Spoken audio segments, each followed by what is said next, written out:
evening everyone, and welcome to our new feature where we put a company in the spotlight, and tonight it is GST. I hold no shares in this company. I'm conducting this deep dive so that we can get to a balanced argument and ensure that investors make informed decisions, and we work with all the talk that has been going on around the scenes. So we're going to start off with the figures. So the figures came out in March.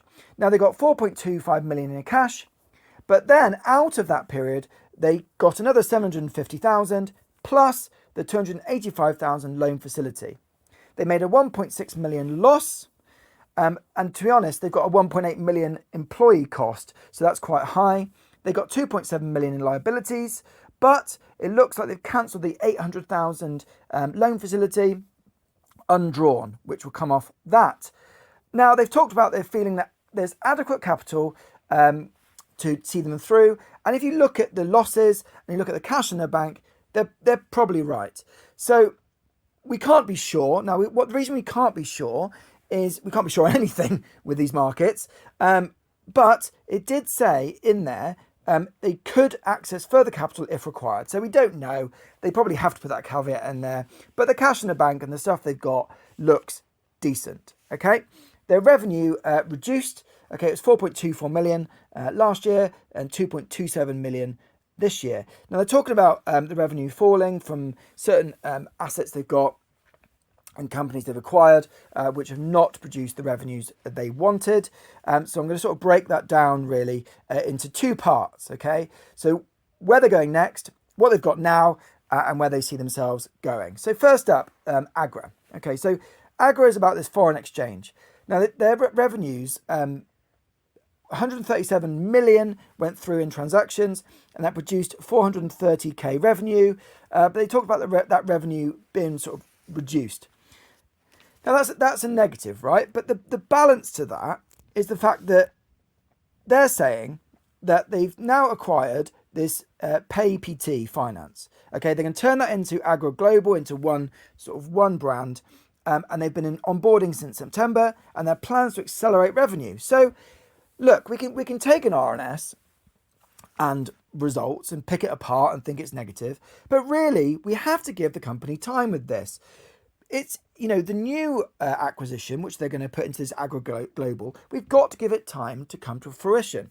Yes, if revenues don't go up and they don't start bringing money into the business and losses increase, of course, the cash will get tight, but it's like any company out there.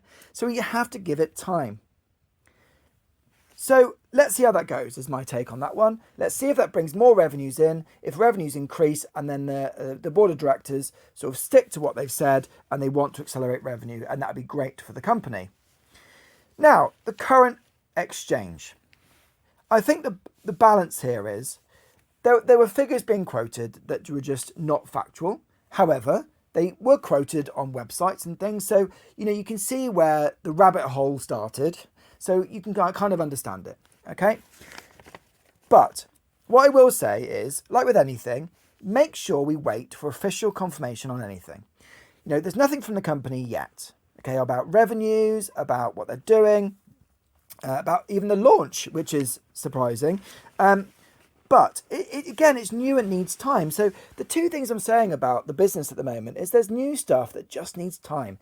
We can't start talking about the company just like any other on AIM or small cap.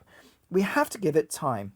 So let's wait for some official stuff. Let's wait for revenue projections. Let's wait to see how many transactions went through. Because it's great they're quoting transaction stuff for Agra. That's great, isn't it? Because then you can go, right, this went through, this was the revenue figure, then you can go from there. That's what we need for this new exchange work. But again, like with anything, there's two sides you can play on this, can't you? You can say, oh no, it's not 6 billion. How can you say this is in volume? But of course it's not, But we have to understand there are inexperienced investors out there who will take something they've read and run with it. That's obviously for an inexperienced person. If you saw 6 billion traded through at whatever revenue projections they get, you would be excited, wouldn't you? And you'd get excited about it. And I think this is the slight problem, isn't it? And this is why I've done this podcast. It's because we need to make sure we wait for official channels before we decide to make any investment. We have to get to the facts. So before you make any investment in anything, make sure you get to the facts, make sure you dig through RNSs, and make sure you make a balanced summary based on the risks. Okay? The risks, like for this company, like any other, are that the revenues don't increase, the revenues aren't enough from the new exchange, they run out of cash, they need to raise. But we don't know that. We have to give them sort of due process, really, to try and get this sort of working really well, both Agro Global and the new exchange. So let's give them time, let's judge it on their merits, and let's see how they go forward. If you didn't invest in this company in the last 5 days, you've possibly missed out on a 160% rise, then a fallback, and then another sort of 30-40% rise. And it's all traded back and forth, isn't it? So sometimes you have to weigh up risk with your investment decision.